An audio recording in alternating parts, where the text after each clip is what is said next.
Fala galera, professor Davi por cá. Vamos a mais um conteúdo aí da parte de processo de formação de palavras, dando continuidade ao conteúdo da aula anterior, beleza? Vamos falar sobre derivação hoje e tirar todas as dúvidas possíveis aí. E caso você tenha alguma dúvida, você pode mandar para mim aí por mensagem que eu vou fazer questão de te ajudar, tá bom? Então, vamos primeiro entender o que é a derivação, né? Para que a gente consiga compreender o conteúdo como um todo. A gente, quando chegar lá na hora do concurso, na hora da questão na prova, a gente não errar, tá bom? Vamos lá. Derivação consiste na modificação de uma determinada palavra.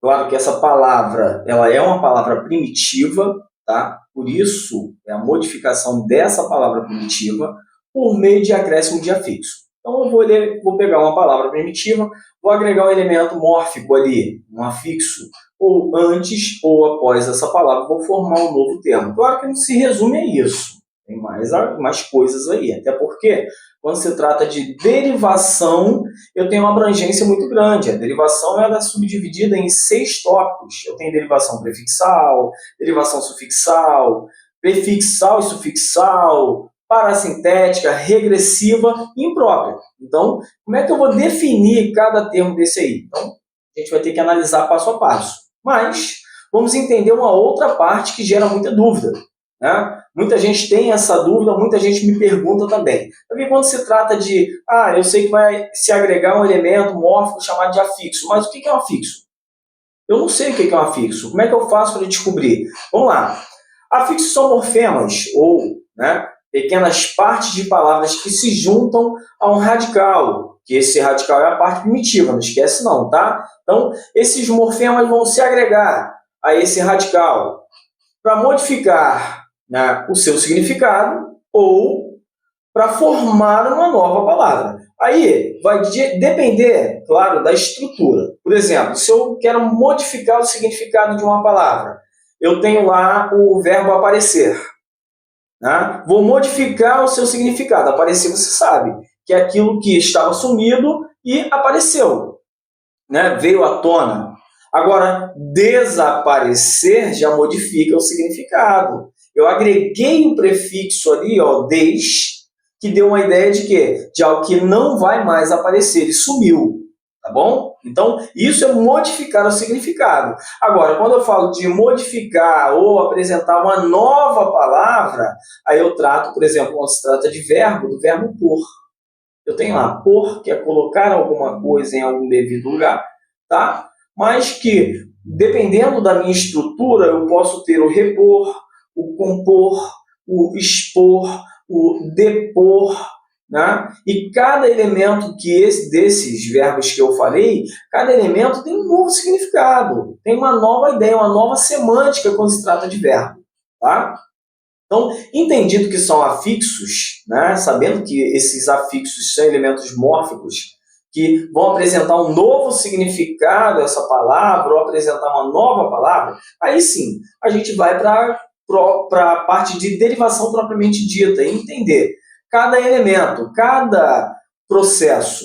Então, para ficar claro, é importante que você saiba que a derivação ela é subdividida em derivação prefixal, derivação sufixal, derivação prefixal e sufixal ao mesmo tempo, derivação parasintética, regressiva, imprópria. Vamos entender cada processo desse, como é que funciona. Vem comigo. Vamos lá. Derivação prefixal. O que é derivação prefixal? É a formação de uma nova palavra através de um morfema que se agrega antes do radical já existente para formar um novo termo. Simples. É isso. Tá? Então, como é que funciona? Olha o exemplo aí. Ó. Eu tenho ligar, que é o verbo, né? E se eu agregar o elemento que é ligar, você sabe o que é, né? É só a tomadinha. Vamos ligar na tomada. Você vai lá e encaixa a tomada. Na verdade, se eu for falar sobre essa parte de semântica, de significado, a gente vai se alongar muito.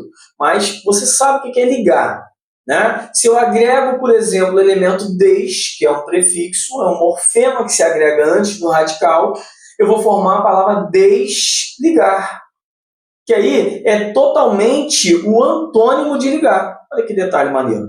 tá? Então, olha lá, ó, reparou que esse elemento desde se agregou antes do radical para formar a nova palavra? Na dúvida, você coloca a palavra na forma primitiva, você vai perceber se veio antes, prefixal. Se vier depois, aí a gente vai ver já já que é a parte sufixal, tá bom? Então, ó, ligar, que forma o desligar, e começar, que eu posso colocar aí, que vai formar o recomeçar, que é começar outra vez.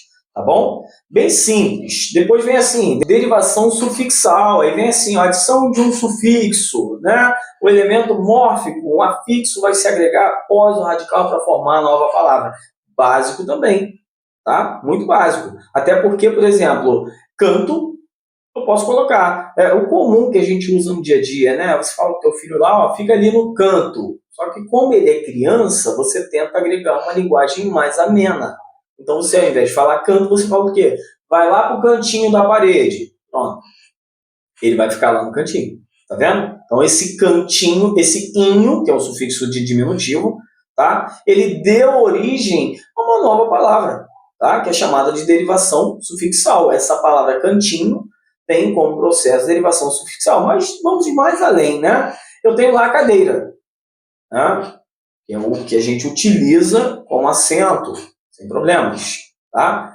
Só que, da palavra cadeira, eu posso falar que eu vou formar a palavra cadeirante, que é o elemento, a pessoa, né, que não se movimenta, né, com as pernas, porque ela tem ali a paralisia, então ela vai usar a cadeira como seu instrumento de locomoção. Então ele se torna um cadeirante. Tá vendo? Então, com base na palavra cadeira, eu formei a nova palavra, que é a palavra cadeirante. Viu como é que é simples?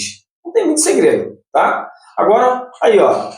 Próximo processo vem derivação prefixal e sufixal. Cara, esse processo ele é muito interessante, porque ele tem, são 4 processos sobre derivação prefixal, derivação como um todo, que geram muita dúvida. Derivação prefixal e sufixal. Preste atenção para você compreender. Prefixal e sufixal, eu tenho elemento, respectivamente, antes e após ao radical já existente, sem problemas. Tá? E com essa junção desses 2 elementos, eu formo uma nova palavra. Tá? Então, vou usar a palavra leal, por exemplo. Como exemplo, adjetivo leal. Eu tenho desleal e eu tenho lealdade.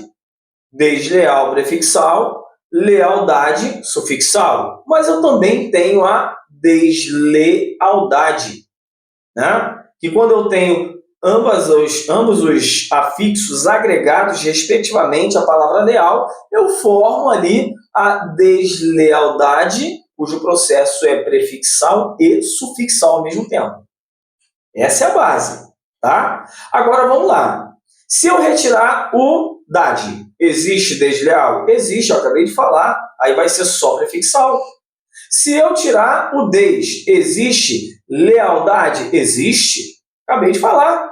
A palavra passa a ser somente sufixal. Agora, por exemplo, na palavra amanhecer, vem de manhã. Se eu tirar o a, existe a palavra amanhecer? Se eu tirar o ser, existe a palavra amanhã? Não. Então, quando eu tenho prefixo e sufixo respectivamente, a retirada de um ou outro implica não existência dessa nova palavra, das novas palavras que serão formadas ali, eu não tenho um processo chamado de derivação prefixal e sufixal. O meu processo passa a ser um processo de parassintético, tá? A derivação parassintética, para ser mais claro aí, tá? Então não confundam, derivação prefixal antes, sufixal depois, prefixal e sufixal antes e depois, porém podendo ser retirado um ou outro, tá? Derivação parassintética eu tenho respectivamente antes e depois, e a retirada de um ou outro implica a não existência da nova palavra. Claro, muito objetivo. Tá? Depois vem assim, ó, continuando. Já falei sobre a derivação parassintética aí, beleza? Não deixa de seguir aí o canal para a gente poder passar bastante conteúdo para vocês passarem nos concursos, poder ajudar, né? E se puderem, tiverem dúvida também, pode mandar a questão, tá? Sem problema. Derivação regressiva. Cara, a regressiva e a imprópria. Dois impasses. Por quê? Derivação regressiva é a formação de uma nova palavra através da perda de fonema de outra que já existe. Sem problemas. Como é que isso acontece, Davi? Isso acontece através de um verbo. Eu pego um verbo, isso normalmente acontece com o verbo. Não é regra, tá? Não é regra. Mas acontece com o verbo. Então eu pego lá o verbo pescar. Tiro ali o Rzinho que o contém e fica o quê? Pesca. Ah, pô, então beleza. É só tirar o R? Não. Não é só tirar o R, não. Tá? Eu vou retirar, na palavra pescar, eu tirei o R. Agora, se fosse cantar, vou tirar o R e fica canta. Aí é regressivo? Não. Não vai ser regressivo. Para se tornar regressivo, tem que haver o quê? Uma mudança de significado também. Ele tem que se tornar um substantivo. Tá? Então, era verbo, vira substantivo. Beleza? Isso é regressivo. Então, como é que funciona? Derivação regressiva. Cantar vira cantor. Virou um substantivo. Só que, aí você vai falar assim, poxa, mas eu não posso confundir, por exemplo, a derivação regressiva com a derivação imprópria, não? Porque você falou que era verbo, virou substantivo.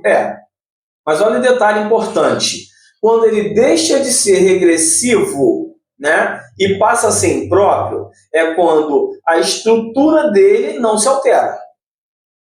Tá? Se ele não sofrer alteração na sua estrutura, né, na estrutura da palavra, então a derivação é imprópria. Agora, se ele sofrer alteração da estrutura da palavra para mudar a classe gramatical, aí ele passa a ser regressivo. É o caso do verbo aí, ó, pescar, que virou pesca, cantar, que virou canto. Houve perda de fonema primeiro para formar o substantivo. Mudou a classe? Mudou, uma consequência da perda, sem problemas. Mas se houve perda de fonema, regressivo. Já a derivação imprópria, não. A derivação imprópria consiste, na verdade, na formação de uma nova palavra através da mudança de classe gramatical de outra que já existe. Tá? Então, por exemplo, eu tenho lá, como derivação imprópria, para vocês compreenderem, a palavra por quê? Que é uma conjunção, né? Junto e sem acento. Eu coloco lá, não fui ao curso porque estava passando mal. Como ele é explicativo, né? Vou colocar uma aulinha dessa para vocês também, pode ficar tranquilo. Tá? Como esse porquê explicativo, ele é junto e sem acento, sem problemas. Qual o problema nisso? Nenhum. Agora, quando eu coloco lá, eu não sei o porquê daquele conflito, esse o substantivou a palavra porquê, fazendo com que esse porquê deixasse de ser uma conjunção explicativa, né? Conjunção subordinativa adverbial, né? Aí, que exprime causa, motivo, razão, e passasse a ser um quê? Um substantivo. Então, ó, eu não sei o porquê desse conflito. Esse o substantivou a palavra porquê. E interessante para você, o porquê, quando na posição de conjunção, ele é junto sem acento, sem problemas. O porquê, na posição de substantivo, quando substantivado pelo artigo, ele continua junto, porém com acento circunflexo lá, né, no E. Olha que legal. Interessante, né? Bom, espero que você tenha gostado dessa explicação. Segue o canal para você não perder nada sobre a parte de língua portuguesa para concurso público, beleza? E até a próxima!